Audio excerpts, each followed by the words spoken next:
Hey everyone, it's Stuart. I thought it was only right to start off with a little bit about my backstory. A few years ago, I was making six figures. I just got married. I was expecting a kid, and then I quit my job to become a user experience designer. I wanted to share with you all the crazy thoughts that went through my head and all the doubts that I had right before I decided to make the transition, and why ultimately all of that ended up making sense.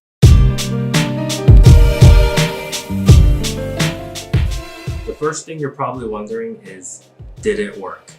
Was the transition worth it? Did it happen? And I'm happy to say I absolutely love my job. And I'm a user experience designer currently at a startup. Over the past couple of years, I also had a chance to work with an enterprise company and even a very, very early stage startup. I'm so happy I made the transition, but I couldn't have done it without the help of other people and putting in some serious work to get over the mental hurdles and the doubts that I had in the very beginning. And that is what I wanted to share with you.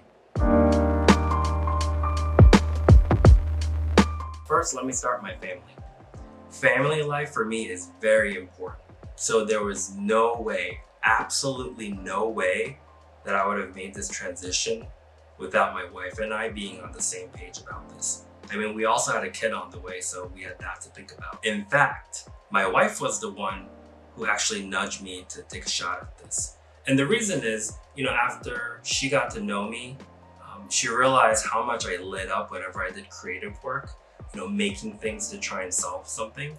And she didn't really fully understand design, but she definitely knew that my skill set and my interests seemed to align in a different place.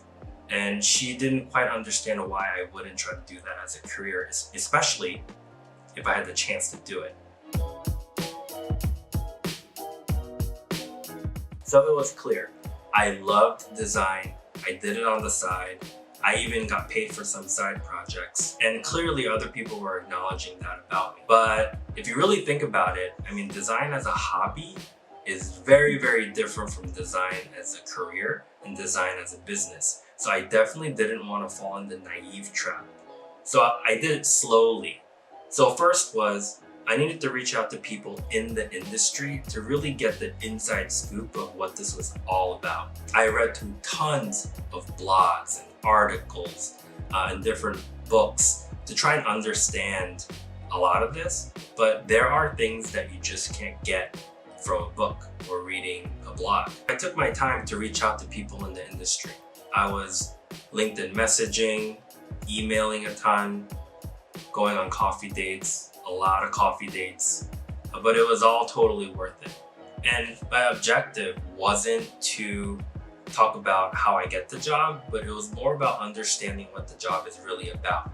So I would ask questions like, how can you truly do creative work if someone is paying you to do it? How did you know what type of design you wanted to focus on? Why did you choose design as a career? These are the types of questions that I ask to try and get an understanding of the vision for myself as a designer. After talking to all these people for about a year or two, I think this vision of becoming a designer became more real to me. Could I actually do it?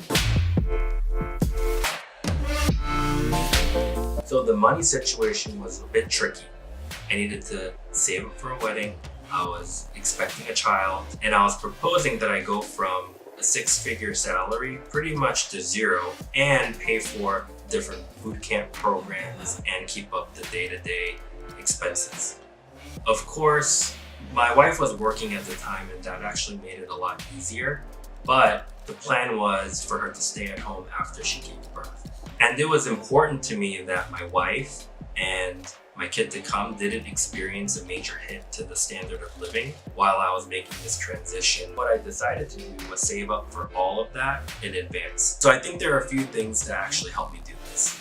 Number one, I always lived below my means. Of course, I was making decent money, so from time to time I would enjoy it, and sometimes I probably spent more than I really should have, but in general, I lived below my means. So I think that natural behavior definitely helped me out a little bit. Number two, there's been studies done on money and happiness, And I can't really recall the study, but you should be able to look it up if you Google it. It's pretty famous.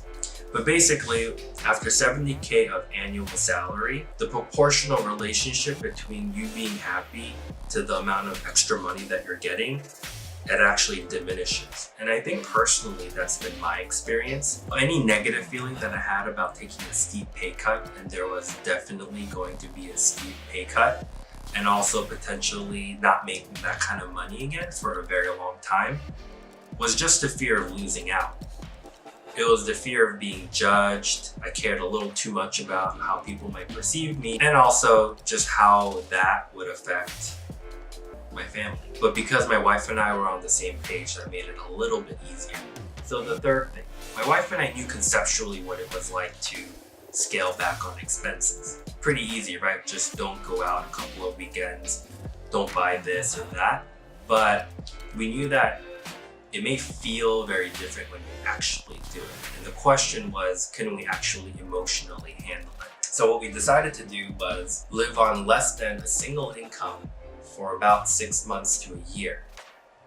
And after we actually did that, what we realized was it wasn't so bad. In fact, we were much happier living that way. And I could create another video talking about our experience living that way. But that's kind of when we realized we had the means, the intent, the vision to make this transition.